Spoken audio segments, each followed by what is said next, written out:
Salman Khan അവതാരകനായിട്ടെത്തുന്ന Hindi big boss രാജ്യത്ത് വലിയ തരംഗമായി മാറാറുണ്ട്. എന്നാൽ ഇത്തവണ സൽമാൻ ഖാന് പകരം അനിൽ കപൂറിനെ അവതാരകനാക്കി പുതിയ സീസൺ തുടങ്ങിയിരിക്കുകയാണ്. മലയാളം ബിഗ് ബോസ് കഴിഞ്ഞതിന് പിന്നാലെയായിരുന്നു ഹിന്ദിയിൽ അടുത്തലക്കം തുടങ്ങിയത്.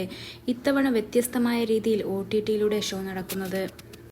സാധാരണ 100 ദിവസമായി നടക്കുന്ന ബിഗ് ബോസ് ഷോ OTTയിലേക്ക് വന്നപ്പോൾ 50 ദിവസമായിരിക്കും ഉണ്ടാവുക. ഷോ തുടങ്ങി ഒരാഴ്ച പിന്നിട്ടതോടെ സംഭവബഹുലമായ കാര്യങ്ങളാണ് നടക്കുന്നത്. അതിലേറ്റവും ശ്രദ്ധേയം 2 ഭാര്യമാരുമായി മത്സരിക്കാനെത്തിയ അർമാൻ മാലിക്കാണ്. ഹൈദരാബാദിൽ നിന്നുള്ള യൂട്യൂബറാണ് അർമാൻ മാലിക്. അദ്ദേഹത്തിന്റെ 2 ഭാര്യമാരും ബിഗ് ബോസിലുണ്ട്.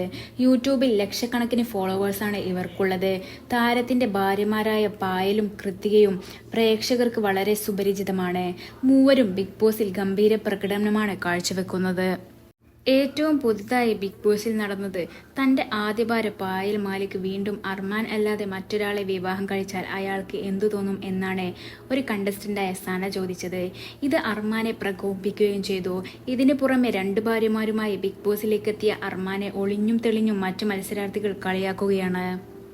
ഇത് നിസ്സാരമായി എടുക്കേണ്ട കാര്യമല്ല. കാരണം ഇത് ഒരു റീലല്ല, യാഥാർത്ഥ്യമാണ്. ഇവരെ കാണുകയും കേൾക്കുകയും ചെയ്യുമ്പോൾ തന്നെ വെറുപ്പ് തോന്നുന്നുണ്ടെന്നും ദേവലീന ഭട്ടാചാര്യ എന്ന ഒരു ടെലിവിഷൻ നടി പറഞ്ഞു. ഇത്തരത്തിൽ അർമാനെയും ഭാര്യമാരെയും പിന്തുണച്ചും എതിർത്തുകൊണ്ടും സോഷ്യൽ മീഡിയയിൽ നിരവധി കമന്റുകളാണ് വരുന്നത്.